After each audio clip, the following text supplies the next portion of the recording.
love a spa. My sister, I mean, I'll just go waller. Just give me some like water and a sauna or whatever, and I'll Hmm. just go waller for a while. Of Hmm. course. The Yeah, Wallerer, I am. the Grand Wallerer. I'm Well, a hey, I'm we a waller. are live. So Hello. let's get right down to it. Hey, everyone. I know there's not anybody on here yet, but I like to say hey, everyone anyways. Hey, everyone. We are live on the Overland podcast. We will be talking to some friends here in just a little bit. I've got my wife on here. Thanks, babe, for joining me. Thanks for asking me. You bet. Well, Tony, his wife, is off in North Carolina, and he's had to do some dad duties. So, thank you for stepping in on that, and always being willing to join me. It's a Uh, blast. It's an hour of conversation with my husband and a friend. yeah, yeah, Welcome. exactly. Well, for years we have been a traditional overlanding podcast, but we have expanded into different areas. We've been talking about quite a few different things about backpacking, and getting out because there's so many ways to explore our beautiful planet, and it's all traveling over land, whether you're doing it by wheels or whether you're doing it by feet.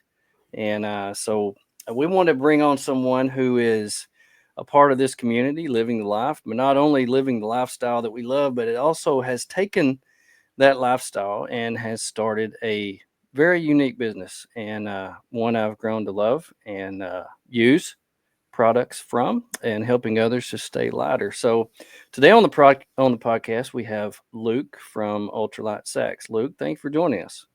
Yeah, it was my pleasure. Thanks for Yeah, having me. yeah, welcome to the show. Um, so what I like to do when we come on and start the podcast is just tell us a little bit about yourself. Where are you from? Yeah. So, my name's Luke, founder of Ultralight Sacks, and originally, my wife and I both are from Illinois, like smack dab in the middle, Bloomington, Normal area. Hmm, Okay. Yeah, yeah. We've lived in quite a few places since then, but yeah, we're originally from Central Illinois. that's awesome. You found yourself in moving around. You were in the Pacific Northwest for a little while, and I find that interesting because I've never been there before. And next summer, we're planning on going there. So, did you enjoy your time there in the Pacific Northwest? I did, yeah, absolutely. I was very fortunate enough to be able to spend just about 5 years in Southern Oregon, like right on the coast. So Mm. we were like right there where Oregon meets California. It was a Oh really wow, special that's place. yeah. I imagine. So, since we're planning on going out there, any places that you can tell us that we would want to put on our must see list? Oh man, Yeah. well, yeah, there was quite a few places out there. I guess it depends on what do you guys want to get out of the trip, or is there you guys have any type of priorities on? We're Are going to you do wanting it just all. We're going to do it all. We're going to do some hiking and biking and getting out and seeing the sights and hopefully get to the coast for a little bit. So, yeah, trying to make a list of the things that we want to see. We're going to have quite a bit of time, but we're going to take a little bit of time getting out there and coming back too. sure, So, but that's one of the places that I personally have never been before. So, okay, I want to take it all in. I want to take it yeah. all in. Yes, sir. I mean, I could not recommend Brookings, Oregon enough. That's where we lived Ooh, for Brookings. 5 years. Yeah. Hmm. And so it's down way in the corner on the coast, and it's in a little banana belt. Brookings. So like temperatures year round, you're either at 65 and sunny or it's 55 and rainy. Just Hmm. summer, winter. That's perfect. That is Yeah, perfect. I wish it would yeah. stay that way here all the time. And Mhm. it's extremely remote out there too, so you'll be able to find a lot of really good backcountry backpacking and some like killer forest roads. You could go Hmm. anywhere and just camp anywhere out there. Wow. It's Brookings. Put that on the Okay. list, babe. Put it yes, Babes, on the that's list. what I'm doing right now. I pulled up Yeah, summer put it on the list. 2025, She's I got a did. list for everything. I bet she's got 1,000 different lists on oh there. shoot, I could Yeah. send you pins on maps too. I mean, like Yeah. I could get you right into some Oh, that'd be horrible. wild places. So That'd be horrible. I'd hate that. I'd absolutely hate that. yeah. We will be taking our dress down Uh-huh. Secondary overlanding vehicle, mainly because it gets almost 3 times the gas mileage as the big Sure. one does. So we won't be able to do anything rough and tough, but we can get to most places, and we have the tent and the fridge and all that, so we'll be able to go Sure. and stay just about anywhere. Pretty excited. Well, I tell you what, if you take a look at our Subaru, you'll be able to see some scars on that, taking it places we should not have Yeah. been taking it. So, Oh, I wonder what he's gonna cry more at our Subaru's first car. yeah, Oh, it I'm telling hurts you, so bad. people I people wonder. rib me all the time. You need to get this out on some trails, and I was like, I don't even have 15,000 miles on it. It's still new. I take it to the car wash at least once a week and Yeah. vacuum it out, clean it up. Yeah. Uh, Something tells me if I'm the one that puts the scar on it, he's gonna be crying harder than no, I'll be I crying will. harder. I I, will. I, And Oh you'll man. never live that down, I promise. I know. Okay, I need to make sure that happens to you first. So, what brought you back to Arkansas from such an amazing place as that? Well, sure. So, a handful of things, but I feel like we had our good time in Oregon, and it's time to move on to something else. And my wife has a lot of family out in the kind of northern Arkansas area. Came out and we visited. We'd been down here a couple of times, I believe, and I've always liked it. Jesse's always liked it. So we said, why don't we give it a shot out there and really see, and the housing market out here was really affordable at the time, and Mm, so we kind of slid right in at the right time. And that chapter in our life, we're kind of more or less, looking for getting a property to have as our mm-hmm. own. Mhm. Before we lived in a tiny house. That's why we were so lucky enough to be able to live out west and like in Brookings and in Arizona, Colorado. Is we A had a tiny house we moved tiny around. house. Yeah, I knew you'd have her on that. She's Oh Okay, talked yeah. about tiny tell houses tell for a me while. about this tiny house. Yeah, Oh How it's like many man. a square house, but feet? it's really small. That's right. That's right. I was wondering, like, could you So fit it in your pocket? Was it that small? pretty much, yeah. It's like a little bitty wada. It's a little bitty house. Yeah. We'd tow it like with just a diesel truck. And but yeah, I think it was like I think it's 240 square feet. Oh, And Wow. wow. So so were you like loft, like had a loft that you guys slept like okay. yeah. So we were also very lucky at this junction of our lives too. When we were wanting to do the tiny house, it was established, but it wasn't really a big deal yet. So we Mm, got in with a really great company as they were kind of getting started up too, and we got to design everything we wanted in the floor plan. Uh-huh. And at the time, I was working remotely for an insurance company, so I needed to have an office, like literally with a door that could close. mm. And that was like the biggest hurdle. So we were able to design with the team and get a king size bed and an office that had a door that closed, all in this, little tiny Wow. house. Okay, Wow. I'm And Googling 240 square foot tiny house right now just to see what it looks like to well, try to you can Google our tiny house if you wanted to. what? Yeah. You want me to send it to you, Joey? Yeah. I'll Yeah. send it over to you. Okay, while you're sending Oh, this is that, gonna be amazing. speaking of to go back for just a second, Oregon, one of my Yeah. favorite state parks in any state is in Oregon. What is it? Silver Falls State Park? Okay. Yeah. It is amazing. There's a one trail that you can hike like to like 11 different waterfalls or something like that, and half of them you get to like walk behind. It was a state I Yeah. mean, it was one of those where when I clued in, I think that was the trip where after I went to that state park, I thought, I need to like look at other state parks in other states and not just think it's all about the national parks. Mm, Because that one is one of the prettiest state parks I've ever seen in my life. hmm. And it's in Yeah. Oregon. Yeah, absolutely. Yeah, that's a neat little spot.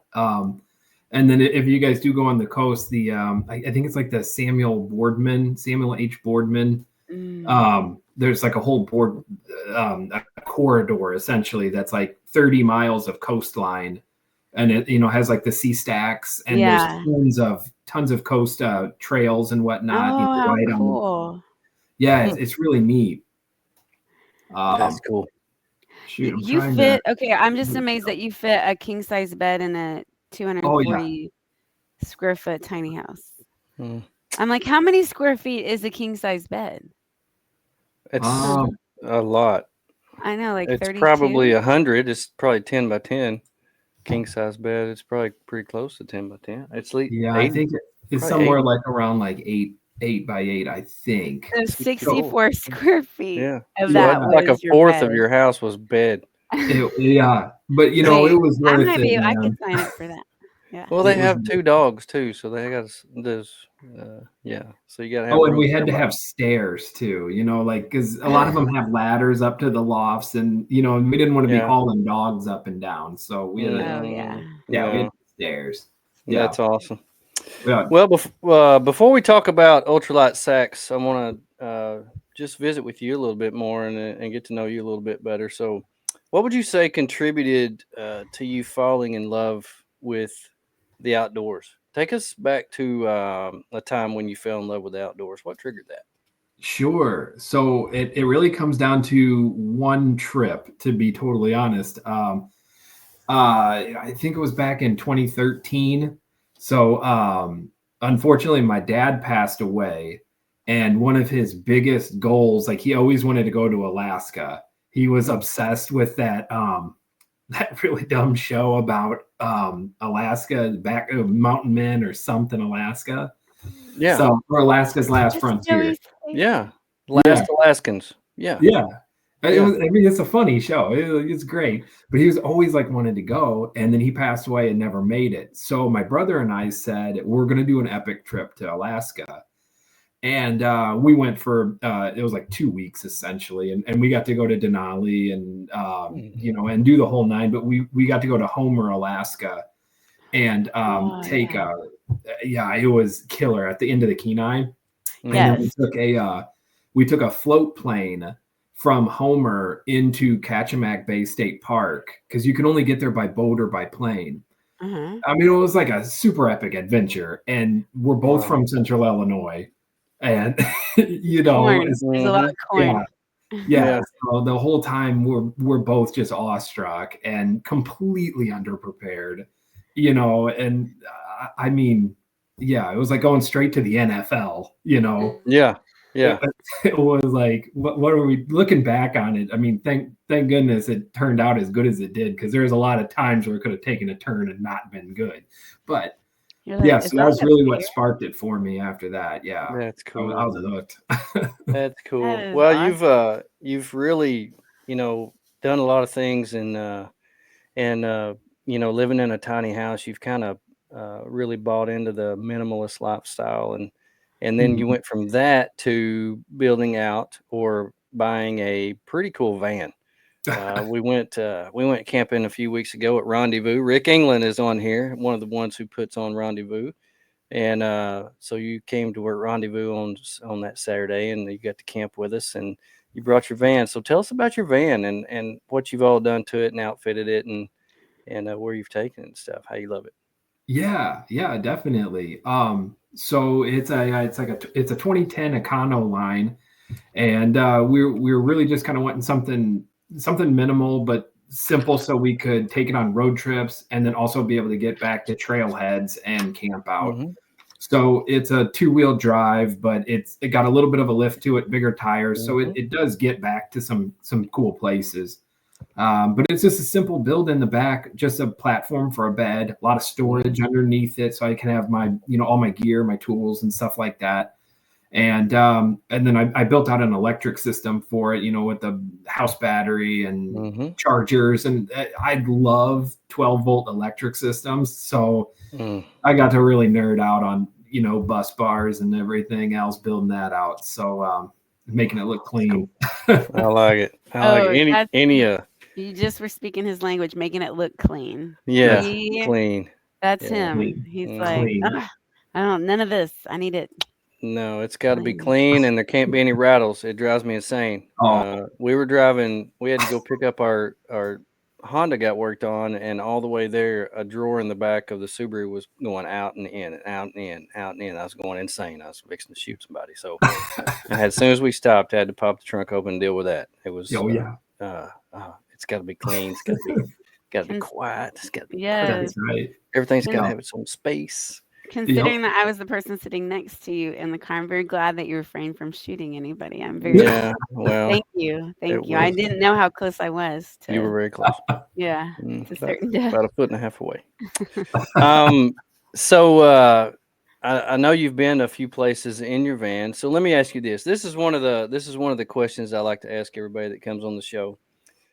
If money was no object, where would you like to take your van and why? Bucket list. Give me a spot. Have you thought about it? Well, it would probably be up somewhere in the PNW. I guess maybe like British Columbia, trying to get up to the Rockies up there, and maybe even more towards the coast, maybe more towards Vancouver Island, maybe over a little bit more like towards the Squamish area. I've never been. I've been to Seattle, and that was about as far north as I got in that area. But I'd love to be in BC and check that out. There is I don't know if you've seen it or not. We actually accidentally was filtering through YouTube one day, and it was there was this trail came up that's right on the coast, just right above Washington, right there in British Columbia, and it's like 120-mile trail that's actually is like the Appalachian Trail that's got huts on it every 10 miles. Okay. And so that's it. We watched that video, and I was like, I'm putting that on the list. That's on the list. I want to do that so bad now. That sounds like fun. Oh yeah, we'll have to do it. We'll have to do it. I love it. I love it. So, well, you're one of the sponsors of the show. UltraliteSacks is one of the sponsors of the show, and we love to highlight the sponsors. But since you're on here, we're highlighting you. But last week you texted me and you stated you said something about another one of our sponsors. You actually went on a little hiking trip, and you said Mamu's Kitchen has ruined all other freeze-dried food for me. So 100%. I want to throw that out there. You enjoyed it, huh? Oh, that's 100% accurate. It was so good. I couldn't. I was so mad it was over whenever I finished it. It's so cozy, tasty. It just is. What was the one that we tried when we went camping that day? It was the chicken, King Ranch chicken. King's Ranch, King's Ranch. Yeah. Oh, so King Ranch chicken actually has Doritos in it, and I don't know how they did it. I don't know how they did it, but it still had the crunchy Doritos in it. And I want to ask them, how did you do that? Because this stuff's been soaking in water for 10 minutes, and it worked. I don't know how it worked, but you had the Bayou blend. You said it was the seafood one. That's their claim to fame. That's the one that they say is the best one. So I just always, every time I'm at home by myself, I'm like, I think I want some the chicken brings spaghetti. Them out. She brings it out all the time. She's like, "What we having for dinner?" She's like, "We can have Mamu's Kitchen." Yeah. Like, okay. So good. Yeah. So good. Well, every now and then I get out my stove and I practice with it because I got a beer can stove. And I absolutely love cooking with this beer can stove. And I was trying a few things out on it. So every now and then we get one of our freeze dried meals out and try it out. But she always pulls the Mamu's Kitchen. We could try this. We could try this. Yeah. We won't be missing out on anything good if we do that. But anyway. All right. Did you tell him the last time when you were speaking about him last week or the week before so much that when it did the transcript for the show? Yes, I texted him the next morning. And so I'm actually going to have to pronounce my words a little better tonight than I did last week. And so it'll be UltraliteSacks and see if it comes on there. So speaking of UltraliteSacks, tell us how did that get a start? How did you get started on that? When did you get started making your own gear? Yeah. So it was late 2018. So my brother and I went on the Alaska trip in like 2013. And it wasn't too long after that when my wife and I got the tiny house made and we moved out west, and we were kind of around Arizona and Colorado and then out to Oregon. And, I had been doing quite a bit of hiking and peak bagging and all that kind of stuff the whole way out there. And, I discovered Dyneema equipment. So that's really That's what did it. And that Dyneema equipment had the price tag on it. So yeah, I just decided, I was like, I needed a hobby, and I said, I'm going to try to make some stuff. And I made a few bags, I made like a pouch, a wallet out of some Dyneema, and I used it and it was working. So then I got some more Dyneema and I started making more stuff. And then it got to the point where I just buy it and I would make a couple things for me, and then I would make the rest of it and sell it on eBay. And it was getting snatched up so quick. I mean, like, just sometimes not even a full day. It would just sell. So then I started doing that just kind of as a little bit of a side hustle, because I was still working remotely for an insurance company out of Illinois. And, so now I kind of could do whatever I wanted to, because I could make a couple bags to, buy something so I can make it for myself. And, I started making some backpacks and stuff for myself. And it just really just slowly took off until I decided I want to jump in with both feet, really. Yeah, it's Sweet. A lot of fun though. So some of that first stuff that you make, do you still make the same stuff today that you made, like some of the first stuff? Oh, he's backing up. He's fixing to pull some stuff out of the archives. Well, I'll tell you what, because you gotta stay humble, and you gotta know where you came from. That is like the first pouch. And any eagle eye people out there will be able to tell you that I definitely made this wrong side out. Oh, love it. And oh man, the stitching is terrible. But yeah, I used this for my first aid kit for years. And cool. And then another little wallet. But that's where it started. That's what my wallets and my credit card holder and my purse are Dyneema. Hey, would you guys mind just talking about, there might be some people that are not familiar when you say Dyneema, like what you mean by what and what's so special about that fabric? Okay. Yeah, that's a great That question. is something that is a great question. It wasn't until the professor and I got together that I was like, Dyneema, what? And then I was always like, that fabric that you're telling me I have about. his website pulled up here right on it. Oh my goodness. Yeah. There it is. Yeah. So Dyneema is it's a branded name of a fiber. So it's let me do this one. So it's UHMWPE. Ultra high weight molecular polyethylene is what the name of the fiber is. And the Dyneema is a brand of that type of fiber. So it's an extremely tough and very, very lightweight fiber that you can use in multiple ways. But with Dyneema, what they're really known for is they take those fibers and they're able to lay them out in a crisscross 90-degree fashion, and they're not woven together. They're just laid on top of each other. And then they're bonded with a proprietary mylar layer and some type of like a bonding glue in there. And so it makes like a space age looking fabric. And it's really not, fabric's the wrong word for it. It's more of a material. Yeah. It looks like plastic. It really looks like plastic to me. It does. And it's got a crinkly sound to it. It's a very distinct, it's got a very the texture. It's like once you feel Dyneema, you can pick it out and the other. And it's so much stronger than what it looks like. You know, when I got the very first Dyneema thing that I ever owned, I got it in and I thought, this ain't gonna last a week. You know, I had no idea how strong it was, how durable it was, abrasion resistant and all that. It's a crazy now material. it's also waterproof, right? Like no? So it is. The material itself is actually it's technically hydrophobic. So it's not only waterproof, but it doesn't even absorb water. So so if you take that material and you just like hold that material underneath the water, it's going to weigh the exact same tomorrow that it did whenever it went in. Whereas, like a sil nylon or a sil polyester, what you see it mostly with like a tent rain fly, Mm-hmm. Like if you were to do that with a tent rain fly, if you were to just hold it underneath the water, it's going to absorb a percentage of the water into it. Mm-hmm. Mhm. So if it's a 1 pound rain fly, whenever you pull it out of the water, it could be 2 or 3 pounds at that point.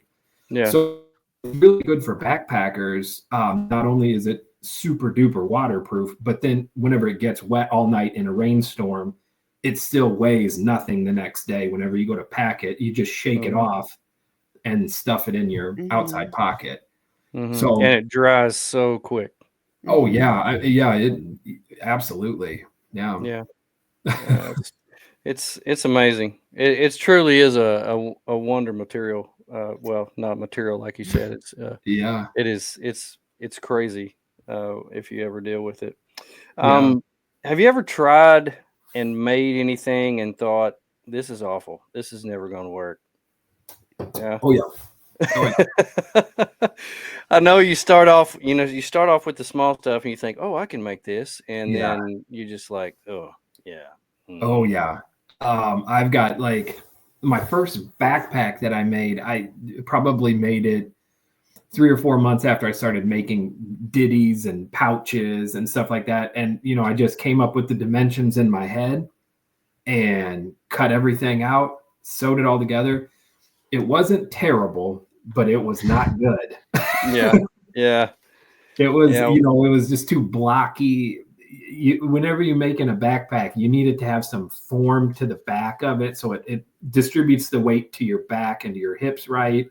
It can't just be a box that's hanging off of your back, and Mhm. that's what that Yeah. was. Yeah. So, yeah, I, yeah, Well, a I've lot of been there. learning. The reason I asked that is because I've been through that. I've been a crafter for a few years. I got into leather work, and Yeah. the reason I got into leather work was that I was in the motorcycle scene, and I was also a police officer, and I wanted a biker wallet, the big chain biker wallets that would carry a police badge, but Okay. nobody made one. And so I Googled and Googled and Googled, and I finally found one, but it would have been a custom, completely custom, and this wallet would have cost me almost $700 for this custom wallet. And I thought, screw that, I'll make one myself. So I bought all the stuff, and I sat down, at my desk, and I got this leather. I ordered this leather and I cut it all out and I measured, what a credit card would be, and I measured what a dollar bill would be, and I cut it out, but I didn't allow for the stitching. And so Oh, when I got everything done, nothing would fit. Not one thing would fit. It was oh shoot. so small and completely, absolutely worthless. Yeah. And yeah, I've still got that wallet. I still have it here as a reminder of, 250 wallets ago, this is how I Yeah. started, and Yeah. this is how far I've come. And it's a definite reminder of, oh man, I'm so glad that I'm not where I used to be. Come a long Yeah. way here, baby. That's a great story. Yeah, forgetting your seam allowance. I love that. Yeah, it's I've total learned that inexperience on my part. Just like sewing it inside out. It was just one of those things where oh, I had no idea. Yeah, that's Well, great. live and learn. Well, you and I met for the very first time on email, via email, Oh yeah, because one of the places that you sell things is on Etsy, and I love Etsy. A friend of mine a few years ago, he said, "Man, you just need to get on and Google ultralight backpacking on Etsy." He said, "All this homemade, handcrafted stuff will come up, and you'll find some of the coolest stuff on there." So I got on there, and the thing that I was looking for was a Dyneema compression sack, and I couldn't find one anywhere. yeah. And when I Googled that, yours came up because you make one. And the reason I wanted one was because if you put something that has a loft in it, if you Mhm. put something that has like a puffy jacket or a sleeping bag or something like that, and you put it in a roll top sack that you just roll and it clips, you can't get it small enough. If you want something that really compresses down small, and I wanted a compression sack, and so I was so pumped, and I ordered two of them, and then you were having a problem getting material, And so we emailed back and forth, and you were like, "Oh man, I can't get this material. They shipped it to the wrong place." Yeah, You to know, Brookings. and so I understood at the time. It helped me understand a little bit more about the industry. You know, you're not a huge company. It's you and your wife. Y'all work at home. You work together, and you're not a huge company that orders all this material in bulk.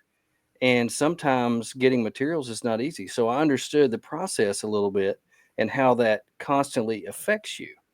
Yeah. And so is that a problem that you face all the time in your business? Is getting materials in order to make things?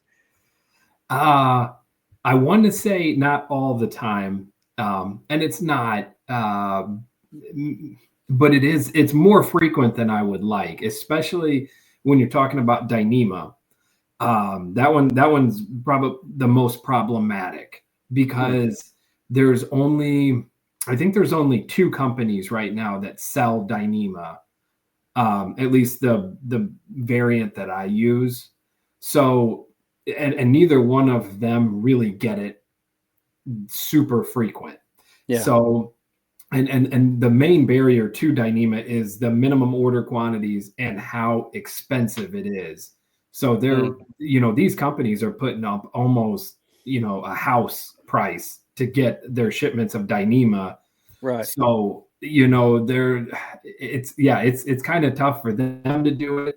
And then and then for me to be able to get it downstream. So, anyways, yeah, there was an Yeah. unfortunate event where they sent Yeah. it to Brookings by Yeah. mistake. And and then the post office in Brookings sat on it for a good 2 or 3 weeks before they actually sent it Oh, they back. sent it to your old address. Yes, they Oh, did. okay. I get that now. That's been a while now, but now I Yeah, understand why they sent it. You said they sent it to the wrong address. They sent it to your yeah. old address. They I get sent it. it. Yeah, I I totally hadn't get been it there now. in almost 2 years, and Oh. that one was very unfortunate. And Oh, then that's yeah, crazy. Brookings was not in a hurry to get it back either, so it sat there for a very long time.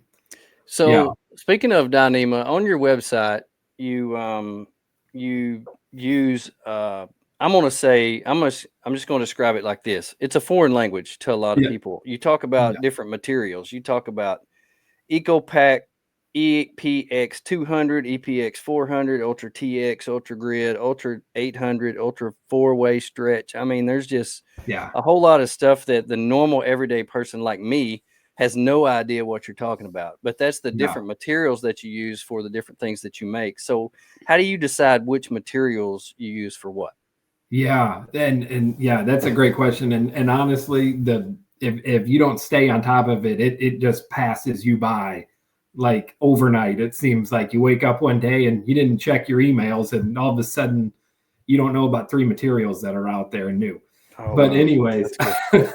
That's yeah, good. we really want to stay up with what is going to perform the best. It has to be waterproof. Hmm. For 98% of our applicabilities, it needs to be waterproof. It needs to be strong, and we want to keep the weight down as small as possible. Those are the main things that we look for in materials. Now, in recent months, we've been able to bring on a couple of other. I would almost call them almost like budget options. They're Hmm. still outrageously phenomenal materials, but like in an ultra grid material, that's one of our newer options that we've got out there, and we can carry that in like 6 or 7 different colors. It's fully recycled. It's a really cool material, very very tough, especially for all of the material, or I'm sorry, all of the products that we make with it. Hmm. It's very durable. And then we've also been able to bring on Ultra TX 50 and sometimes TX 70. It just depends on what's in stock. But I was actually very fortunate enough to work with Challenge Sailcloth whenever they were originally designing this material and give quite a bit of feedback on the smaller bags whenever they were Mm. designing this material. Hmm. And so I'm a little partial to it because I actually did have a little bit of a hand, probably not, but I like to think I maybe had a little bit of a hand in when they were We'll making it. go. We'll go with that. We'll go with that. Sure, Yeah. we'll do that. They at least sent it to me and asked me what I thought, and I told them. Yeah. Whether or not they listened, I don't know. but it's a cool material. It's very comparable to a Dyneema, where the weight it's like a 2.5 ounce material as opposed to a 1.5 with Dyneema, but it's the closest I can get, but it's also a little bit less expensive. So I'm able to offer that at a little bit lower of a rate than Dyneema. So it's a little bit more of a budget option. But it's still extremely strong. It uses those UHMWPE fibers in a X pattern. Yeah, I mean, that's really what we're looking for, is lightweight, waterproof, something that's going to hold up through a through hike. I won't sell something that's going to not hold up for a full through hike of the Appalachian Trail or whatever it is. Yeah, sure. So my wife and I don't know about my wife, but I'm a gearhead. I, if I was going down to the altar, I would just admit it, confess I'm a gearhead. I love gear. I love all the stuff, all the things. So let's talk about your gear. What is your favorite thing to make? Out of all the things you make, what's your favorite thing? My favorite thing to make, I really enjoy making the roll tops, like either just roll top dry bags or the compression bags. I love making those. And my ditties, like those little cube bags that's got a zipper on them. Mm-hmm. I mean, I love making them. I have so many of them. It's insane. I use them for travel. I mean, anything. We just went to Oklahoma over the weekend. We had a whole slew of them holding different things. They come in handy for everything. So yeah, roll tops and the ditty bags. What would you say is the most popular piece of gear that you make? The one that everybody wants the most? Yeah, and depends on the month, but it's one of those two. Yeah. Every month seems to kind of go back and forth, but mostly it's the ditty bags. Because we've got so many different colors, and like I said, you can use them for overland, you can use them for travel, backpacking, pretty much anything. My grandma uses them for her cough drops. So that was one thing when I first started traveling with Joey. He was like, "Okay, there's rules. Yeah, Everything. There are rules. Everything has a place, and everything goes in something. Nothing's just like laying out, not in it, and no Walmart bags. No We don't Walmart put bags. stuff in Walmart bags and put that in the car. So Well, when you've got a small vehicle and you're gone for an extended period of time, you have to be organized to some degree. Yeah. And so the very first time we went somewhere, I handed her a box and I said, everything you take has to fit in this box. Okay. And because when you've got a small vehicle, like I've got an FJ Cruiser, and you put a kitchen, you put a refrigerator, freezer, you put everything you need to cook and live and all that in the rear of it, you take up 40% or more of the storage space. And then you've got a little bit, just a little tiny space for, what you're going to have to wear and all that stuff with. So yeah, I gave her a box and I said, everything you go. She said, everything. I said, yes, everything. Everything you taste got to fit in this box. I was already She a was very awesome. packer. Yeah. I was amazing. already Totally amazing. And you've gotten so much better. Not really, but you've done really good. Oh, You've done good. You've done good. But it is. He likes for like it can't just go in the FG. It can't just go in the Subaru. It's got to go in something, and then it can go in. Yeah. And then the roll of toilet paper can't just like be. Oh yeah. No, it's got to be. It's got to be it's got to have a storage. And so when he gets your bags, he's so excited to open up and think, "Oh, what can go in here?" Yeah, exactly. Yeah, I love that. Oh, these will be our perfect snack bags. These are perfect for snack bags, I think. Yeah. Well, organization is one of my loves, and I dream about it. And it's just something cool, and I'll talk about that here in a minute. What is the one thing that you've come up with that you're the most proud of? Oh man, I would say we're talking like design wise on products. Okay. Well, there'd be two of them. Number one, I really like our food bags that we do. So, most companies have some type of a food bag and they roll down and they clip. Mhm. But oh, there you go. I just happen to have one right here. I love it. It's so crazy. Oh my gosh. I just emptied this out from my deer hunting trip. So yeah, Nice. this is my food bag that I took with all my snacks in it, and it rolls down and it clips just like this. Yeah. But I like it because it's got a zipper on it.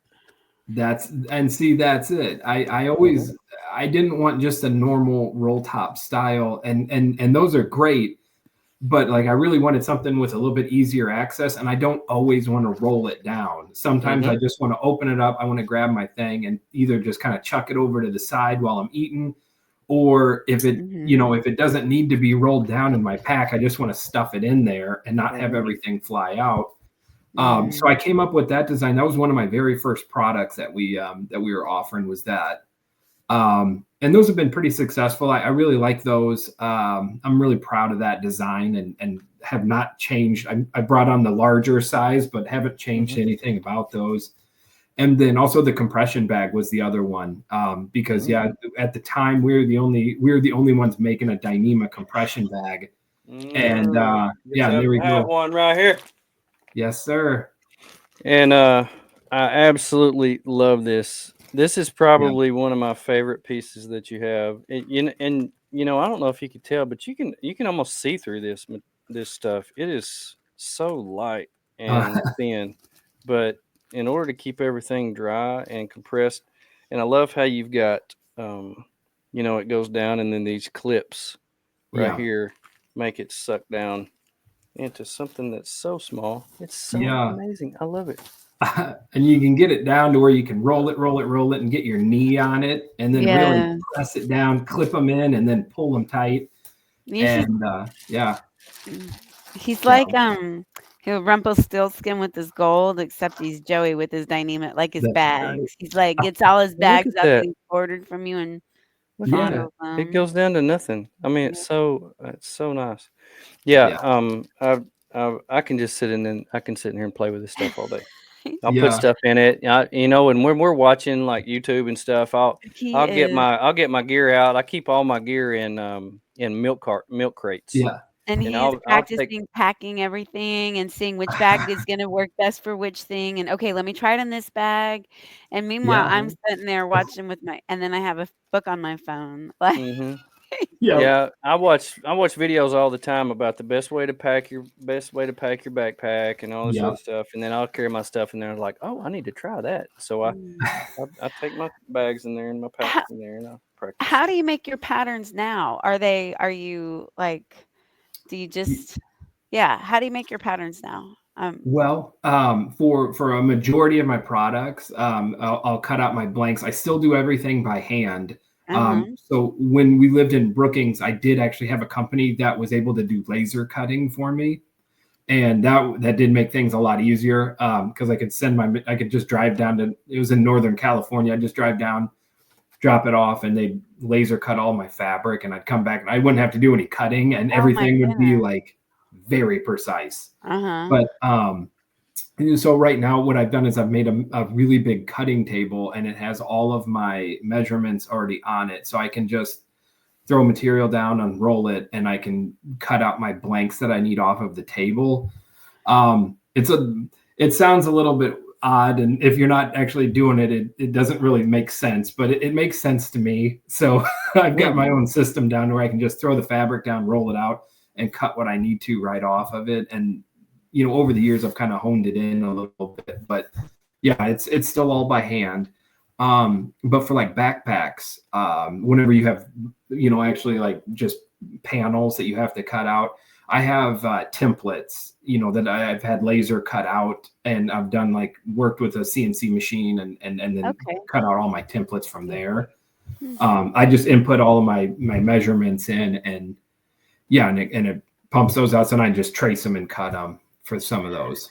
It's just fascinating. My mom is a quilter and can sew anything, seamstress galore, and my grandmother was as well, and all my aunts, like they just all have grown up doing that. And so to think that the way that you like create gear Yeah. it's so much, I'm like, oh, it's the same kind of stuff. You just don't realize. I just never realized like the same work that goes into it. So Oh man. Well, the quilting though, I'm sure that takes a lot of talent to do that. Oh, I I've don't seen do some of the stuff they do, and yeah, that it. It but blows it's my really mind. does put me and to all it shame. takes is one generation for it to be lost, and that Yeah. Mhm. I am the generation that's dropped the ball. So Oh no.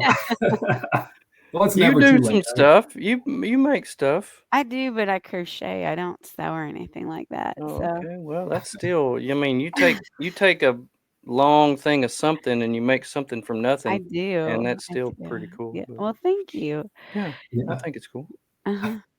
Thank you. Um, well, I was thinking earlier today. You know how everything has a story. All the Mm. gear has a story. The different places that you take it, the things it's been through, and it creates a story. And one of the things that as a gear maker that you probably look forward to is compliments and encouragement. Well, we carry things out, we use it, we do it again, we drag stuff all over the planet. So, what's a cool story or two about something that you've heard about where your gear's been or what it's been through or something like that? Tell us a little bit of encouragement that you've got from people that use your stuff. Sure. That's a great question. There's one specific story that definitely comes to mind. This is fairly recent, within the past year or so, I think, maybe a couple of years. But a guy reached out. He had bought a Recyclops backpack from us, and I think it was pretty close right after we launched them. And he emailed us, and he's like, "Hey, just so you guys know, I bought this pack from you. It's been about a year, but here's what happened to me."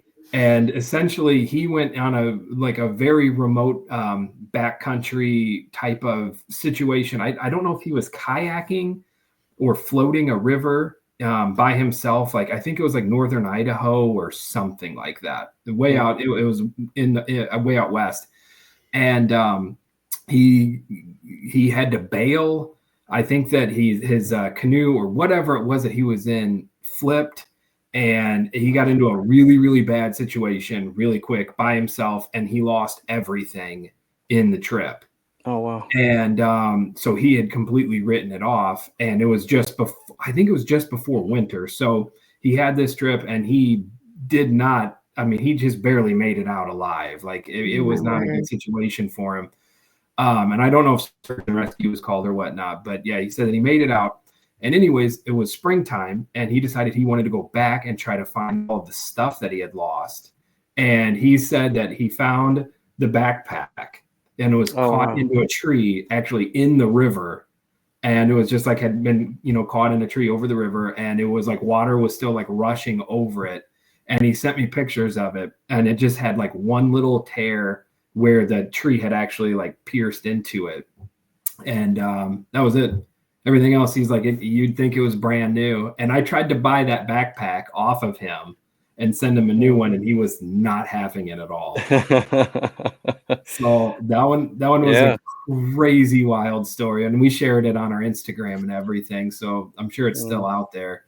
Um, but yeah, we and pretty frequently we get time to time, or specific stories on, hey, your gear helped me go here, do this, do that. mm, And yeah, sometimes I do think about it whenever I'm sending out this large set of orders, and I'm like, man, I wonder where's the craziest place one of these things are going to go to. mm. It's It would be it's nice if you had trackers on them and you would yeah. be able to track where a lot of it's going. I know a lot of the stuff you sell, people probably buy it just because it's cool and never use it. But a lot of the stuff, people actually use it and take it to some pretty cool places. And it would be Sure. really neat. A lot of people say I'd love to be a fly on the wall. Well, I'd love to be a tick on that bag or something, Oh and yeah. see wherever place where this thing goes. But I know you've told me that your stuff has been on the Appalachian Trail and different places like that. So several places where big time places where your gear's been. So that's pretty neat stories.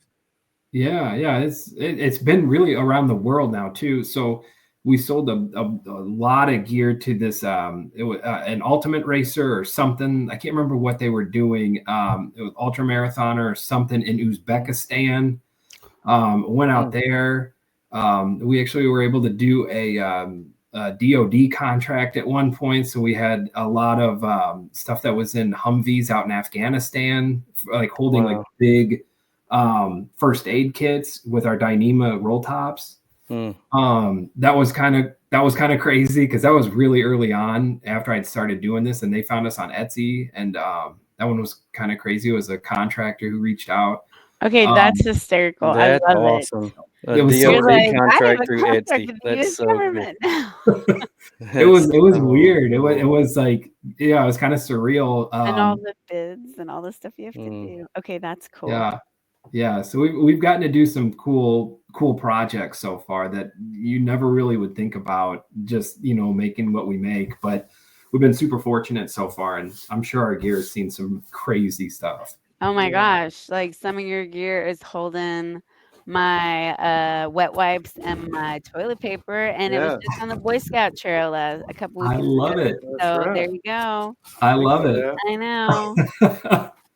And I know too that now 3 of our Alpine Fast Packs have been up to Everest Base Camp too. So that one's kind of cool. We've gotten reports back on those. Yeah, it's like Island Peak. So I can't remember how high up that was. It was like 24,000 feet or something that they were using it for. And yeah, it was. That is so cool. Yeah, so that was pretty neat. Yeah, this is the one that's holding my wife's toilet paper. So this is the toilet paper holder. He came in and said, he's like, I can't find the pink one. And I was like, because you gave it to me. Yeah. This is so which one is this? This is a little ditty bag here, right? Yes, sir. So those are that's the regular size ditty. And actually with that one specifically, I had ordered some different colors of zipper in, because usually they just come in black. So that one's a little sneak peek. I'm gonna probably be doing a limited release of orange and neon yellow zippers. I love it. Love it. Mm-hmm. And the thing about these is you won't ever lose them in the leaves or anything like that. So that's what I love about that. I like being able to find stuff, because you get to unpacking stuff, you're like, where did I put that? Well, if it's like this, you're gonna find it. Yeah, absolutely. Yeah. And when I backpack, I'm the same way. It drives me crazy to have a whole bunch of like loose stuff in things, and so I have a lot of bags, and they're so nice and light. It's really nice to be able to. This is one of the first ones I got from you. So this is a flat pouch, right? This is a flat zipper pouch. Yeah, I love that you put something on the zipper. It makes it easier to pull. So I love that.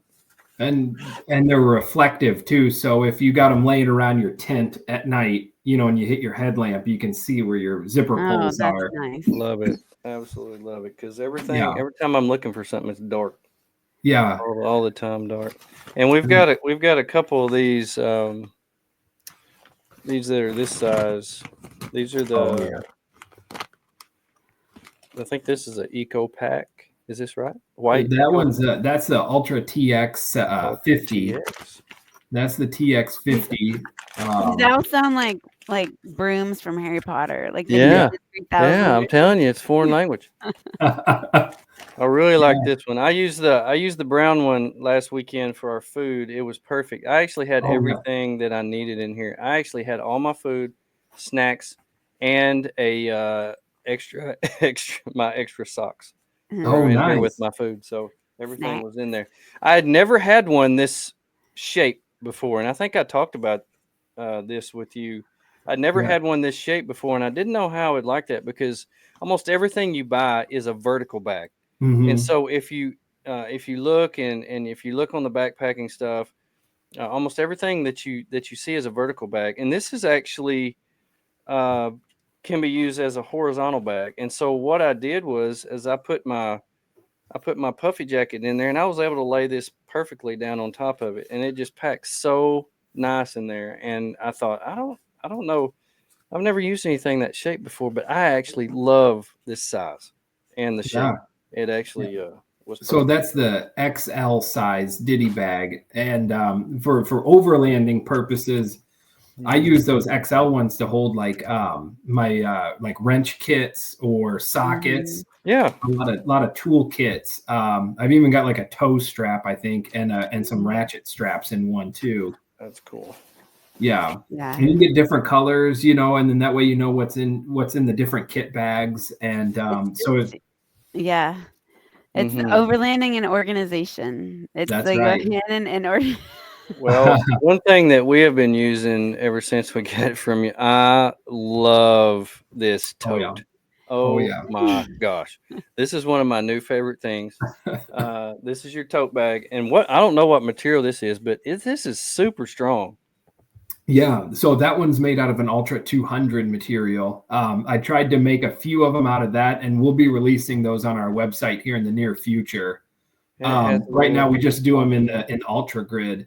But yeah, it's got a little internal pouch, so you can slide your phone in there, or maybe keys whenever you're going shopping or whatever you need. Has a And it's latch got a for the little top. gear loop you can clip stuff onto on the inside. Mhm. If you're going climbing or whatnot, and you've got a rack, that you're going to be carrying with you, you can hang that in there so it's easily accessible. Yeah, you can use those for anything. They're Well, so the in Arkansas we can have all four seasons of weather in one day in one 24 yeah, hour period. So I've learned my lesson. Since I lost all my weight, I'm always cold, so I'm always having to carry a puffy jacket, extra, pants or something like that. So for clothes or puffies that doesn't really fit into like whatever you're taking as far as you're putting your clothes in, that works so good with awesome. puffy jackets, vests, different things like that, jackets like this, hats, shoes in the bottom of it. It is absolutely phenomenal. Food bags, my wife is all about the snacks, so we have to have a snack bag, and so it's Love it. perfect for that. And I absolutely love it. We never leave home without that anymore. Snacks mean that you can keep going. That's right. Um, Love okay, it. the other thing is I love about that bag is one of my travel tricks is you always take an empty bag with you. Like Mm, Hmm. just you always pack an empty bag because souvenirs or whatever, dirty clothes, like because you always forget something and you yeah. realize if Hmm. we just had like or when we go somewhere and we're going to a campground and we just need to throw our stuff in a bag to be able to walk to the showers or something like that. Oh Like yeah. it's always so handy to always have an empty bag, and that one is perfect because it fits Hmm. plenty, but it Awesome. packs up so small, and it's Love it. got straps where you can just carry it with you. It's Hmm. fantastic. Awesome. Love it. Absolutely love it. That's great. And my last thing is I got an order in today, Oh yes. and I can't tell you how this has been killing me not to open this until now because I wanted to do like a unboxing. It's not a box, Um, but we wanted to unbagging. unbagging, and so I'm so excited. I did cut it open. Or break it open just to save some time since we were going to be live on the show, but I have not looked in here. I promise. I have not looked in here. And I haven't seen all this stuff yet, and it's killing me. Anyway, the I'm getting all man The man is he is so funny. Keep doing your unbagging, babe. He yeah. is he he can resist anything except the lure of a possible present Oh, or a Yeah. new thing. So like there were some things that came in today from Amazon that we store in our guest bed, and the man he never goes in the guest bedroom, and today he's already been in there like 4 times. oh The Well, light's I, on gosh. in I here. Do needed you to need me be to in turn it there. off? Do you need me I to needed to be in there for a reason. I had a reason. So Yeah. tell me what this is. What am I looking at here? Oh yeah. So that is a pack liner made out of our Ultra TX50 material. Oh my So gosh, the man it has is a like pack liner. a huge roll top dry bag, fully Yes. taped, all that good stuff. But yeah, it's to help keep your gear dry. He likes a Um, pack liner better than he likes a pack cover. sure. Oh Oh yeah. yeah, Oh yeah. I absolutely. don't like pack covers. Yeah, and that one That is should last so you. cool. So Oh and my gosh, that I is really so love using cool. I love mine that I've got. So those aren't available yet on the website, but a few years Mm. back, whenever I climbed Mount Shasta, um, I Oh, used one of those because I hiked up to like I think it was like 10,000 feet the first night. And then I did a bivy camp. And what I was able to do is use that as like a really big food bag, essentially, and pack all of my stuff I didn't need for the day. And I could hang that in a tree. Because if you Yeah. look, you've got some D rings on the Yeah, you got the D rings on there. Look at there. So yeah, you can either That's like the world's shovel. biggest food bag. Yeah, That's the world's That fit biggest lots of food bag. snacks.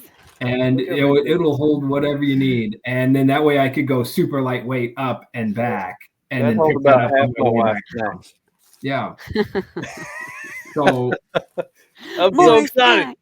and I use it like whenever I'm not hiking, I'll use that to like hold some like sleeping bags or whatever. You can just throw your Yeah. stuff into that. Okay, And that's yeah, fantastic too because yeah, having a nice bag that when you are because a lot of people we know that they don't keep their bedding up in the rooftop tent. They keep it somewhere else. So that's a for nice sure. thing to be able to fit lots of bedding in. Yeah, yeah, I also have a ultralight fanny pack in here, yes. Oh. and this is also going to double as a chest pack or a what did you call it? A something to go on top. What'd you call that? Oh yeah, so you can use that as a fanny pack, chest rig, or you can have it on top of the backpack as like a brain. A lot Yeah. of backpacks will have Oh like a yeah. brain, or you can attach it to the front of your backpack too, using the different loops that are on the backpack.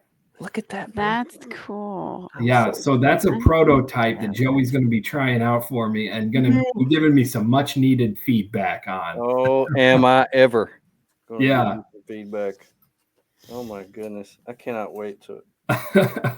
Oh, I'm gonna be up a while tonight. Oh man, as you can tell, I put like all the straps on there. Like Yeah, it's straps galore. You won't need to use all those at once, but they're all on there for you to show you where they go. And we can talk later on how exactly I had it in my brain. okay. But yeah, I'm pretty excited about that one. I'm pretty excited about that too. And let's see. Oh man, Yeah. look at this. Oh, wait, I dropped some. Oh, that's some attachments. Oh, look at here, babe. The Oh my. Recyclops. Wow. This is the Recyclops, and Wow. this is in what color is this? That's the dark chili. Oh, the Dark chill. dark Oh, chili. that's one of his chilies, Mhm. one of his favorite things. We're going to Albuquerque just so we can get some Ooh, chili. Red chilies and green chilies. he'll fit Yeah. right in with it. Oh Yeah. my goodness, How I've never seen cool. one of these in How many person. liters is that? So it's about 35 liters with the Oh. pockets on the outside, about Oh, that's 30 nice. inside. So Oh, it's great for overnights. If you were doing a through hike of the Appalachian Trail, it'd be great for like shoulder and summer seasons. Um, but yeah, you can be out there for 2, 3, 4 days. Just depends on how you pack with it. Yeah. yeah. Oh, how very cool. I'm Yeah. so pumped. Yeah. How very cool. I'm so Yeah. pumped. I'm so Wow. excited. No, Woohoo! they're really cool. I really like those packs, and they're made out of an ultra grid material, so that's why we call it the Recyclops. It's kind of if there's any office people out there, that's Dwight Schrute dressed up as him for Earth Day one time. But yeah, it's made out of recycled material, so that's why we call it the Oh, Recyclops 35. okay. Oh, that's so cool. Yeah. I am super pumped about this. I'll be wearing this around the house when we get off here. Here in just a minute. Sweet. I promise you. I'll have it loaded up with puffy jackets and Mm. trying it out and all this other stuff and driving my. Ooh, I'm a lucky girl. I'll be I modeling mean, for if my that's the wife. only thing you're wearing, woohoo. Oh man, keep it G rated. G rated. Oh man, I'm That's so good. pumped about that, Luke. Right on. And I think it's going to be How absolutely amazing. cool. We're going to do quite a few trails when we go to New Mexico in a couple weeks, so that's going to see a lot of time in the red dirt. So that's going to be perfect. I love that. That's great. Yeah. Well, when I was younger, organization was not my thing. I really couldn't care less. I was like most of the kids today. I was a slob. I had everything shoved up under my bed, and my truck was a mess. And but as I've gotten older, I've figured out that being organized makes for a happier life. And Mhm. there's a lot of people out there that hasn't figured that out.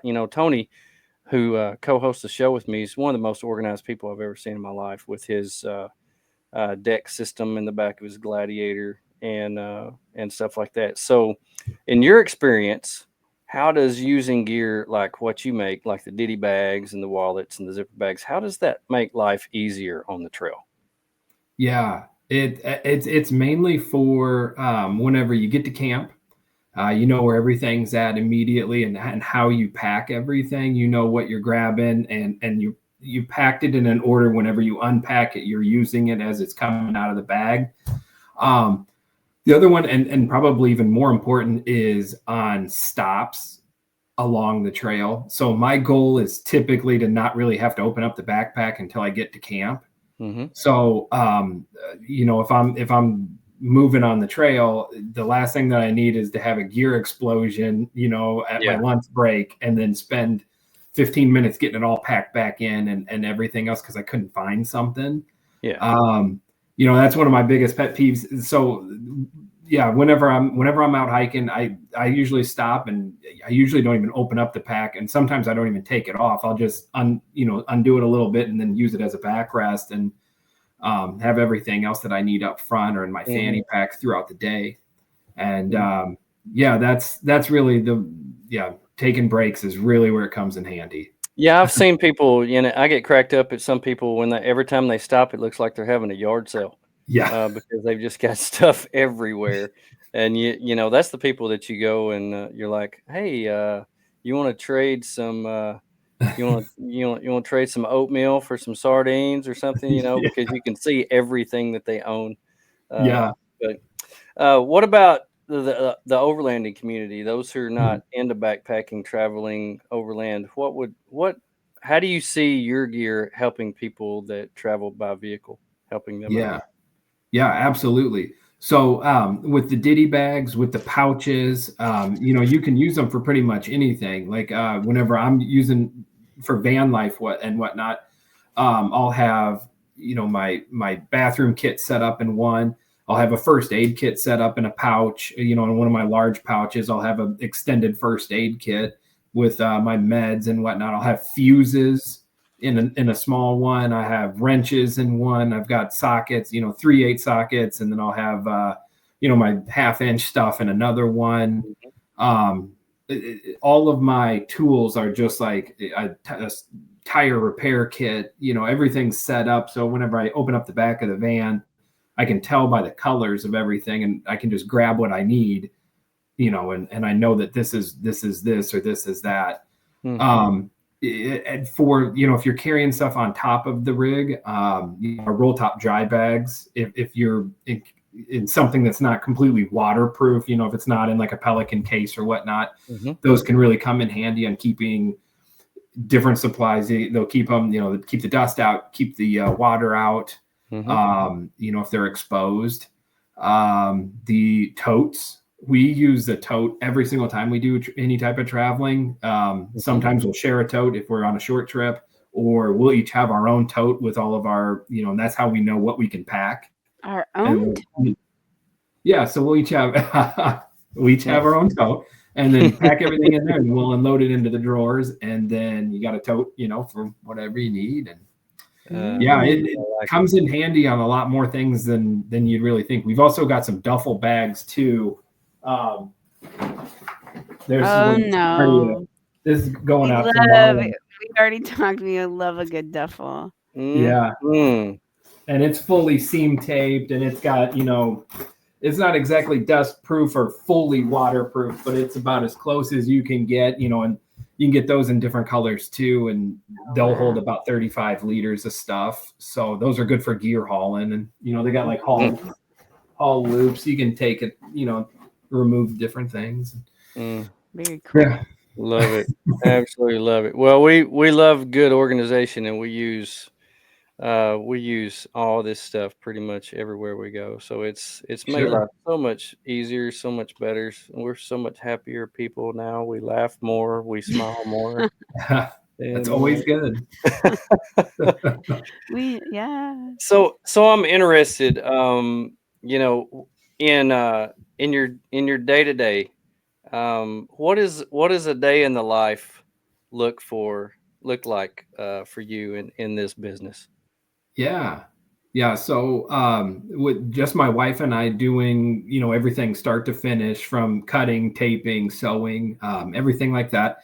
So we'll usually, if we're kind of looking out for the week, we don't really take weekends off. We do try to hold ourselves and take a couple of days off during the week, but we'll typically look and see what the weather looks like. Yeah. And then we'll kind of eyeball those better days for taking those days off instead, whether it's a Monday or a Sunday, whatever it is.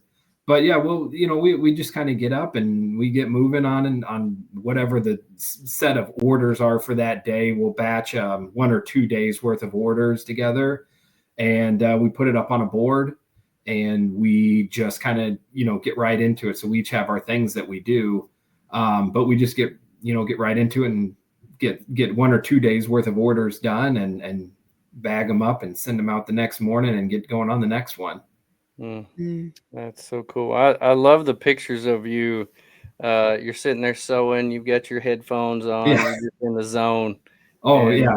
I'm like, oh, he's in the zone right here. He's just putting stuff out, putting it out, putting It's it out. yeah, noise canceling headphones. I'm completely in my own world, and I got a little phone holder on my sewing machine, and Yeah. I just, What do you listen to? What do you listen to? oh no, I'm really bad. I just watch YouTube videos on cars and Bigfoot, whatever it is that day. I'll go down a tube and just, I'll see you tomorrow. I'm going down a hole today. That's great. That's great. Yeah. It's kind of like my playlist.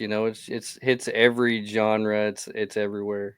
Oh yeah. No, everybody always asks me like, "What kind of music does Joey like?" And I'm like, everything, but Yeah.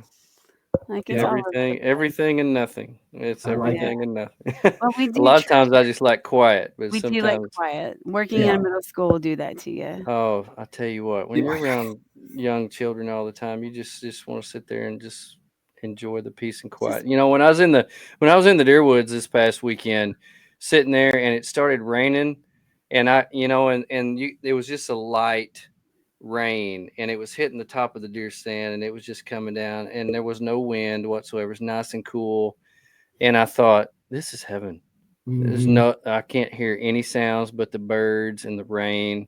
I could just sit Yeah. out here for days and days and days. It's so nice. So Oh boy. yeah, it's so nice. So Yeah, that sounds amazing. oh, I love it. I love it. Well, we can find you on Instagram at UltraliteSacks. So your website is ultralitesacks.com. You have your different gear, your contacts, and different things like that. You're on Etsy. You're on Garage Grown Gear. Yes, You're sir. all over the place. So Yeah. just encourage people to check out your stuff, see what you've got. It's high quality stuff. I wouldn't recommend it if it was not. You're very good at customer service. In a world where when we have a question or an issue and we call and we have to talk to an automated service, and we want to scream, representative, we actually get to talk to a person. You'll email them back, and that's really nice. So I love the customer service. I love that you're local. I love that you're in Arkansas, that you and your wife are a small business.